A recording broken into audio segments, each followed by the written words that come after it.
Papa's পিঙ্কির নানু বাড়ি বেড়াতে এসেছে। রাতের বেলা খাওয়া দাওয়া শেষে পিঙ্কি আর পপার্স নানুর পিছু পিছু ঘুরছে গল্প শোনার জন্য। আজকে আমরা গল্প শুনবো না? শোনাবো তো। আজকে বলবো ব্যঙ্গমা ব্যঙ্গমীর গল্প।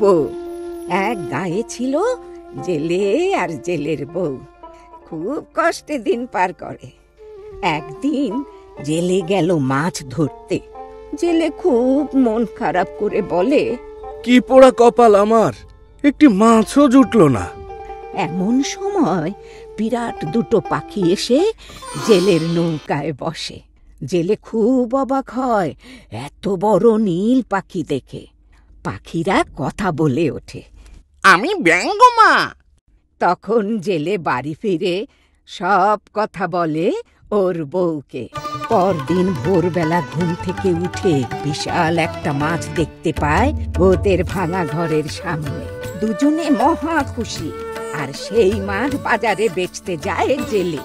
এভাবেই রোজকার জীবন চলতে থাকে তাদের। কিছুদিন পর রাজ্যে ঢাক ঢোল পিটিয়ে একটা ঘোষণা দেয়া হয়। সে রাজ্যের রাজার নাম পদ্মলোচন। তিনি দৃষ্টিহীন। শুধুমাত্র ব্যঙ্গমা পাখি থেকেই রাজার চোখের দৃষ্টি ফিরবে। তাই রাজা ঘোষণা করেছেন, যে তার কাছে ব্যঙ্গমা পাখি এনে দিতে পারবে তাকে তিনি অর্ধেক রাজত্ব দেবেন। অর্ধেক রাজত্ব? বুঝলে বউ, একটিবার ব্যঙ্গমারে ধরতে পারলে। না না, ব্যঙ্গমা আমাদের এত উপকার করলো, এত লোভ করো না, আমরা তো সুখেই আছি। জেলে চুপিসারে রাজার কাছে গিয়ে বলে যে সে ব্যঙ্গমাকে ধরিয়ে দিতে পারবে। পরদিন ভোরে 4 জন সেপাই নিয়ে জেলে লুকিয়ে আছে ঝোপের আড়ালে। যেই ব্যঙ্গমা মাছ রাখতে নিচে নেমেছে, অমনি জেলে আর সেপাইগুলো খপ করে পা ধরে ফেলে। তারপর ব্যঙ্গমাকে আটকাবে কি করে? সবাইকে সহ নিয়ে ব্যঙ্গমা আকাশ কাঁপিয়ে হাসতে হাসতে কোথায় যেন উড়ে গেল।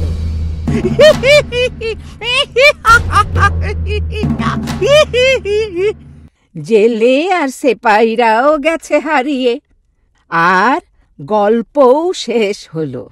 গল্প শুনতে শুনতে নানুর কোলে ঘুমিয়ে পড়েছে পিঙ্কি আর পপার্স। নানু হেসে ওদের মাথায় হাত বুলিয়ে দিতে থাকে।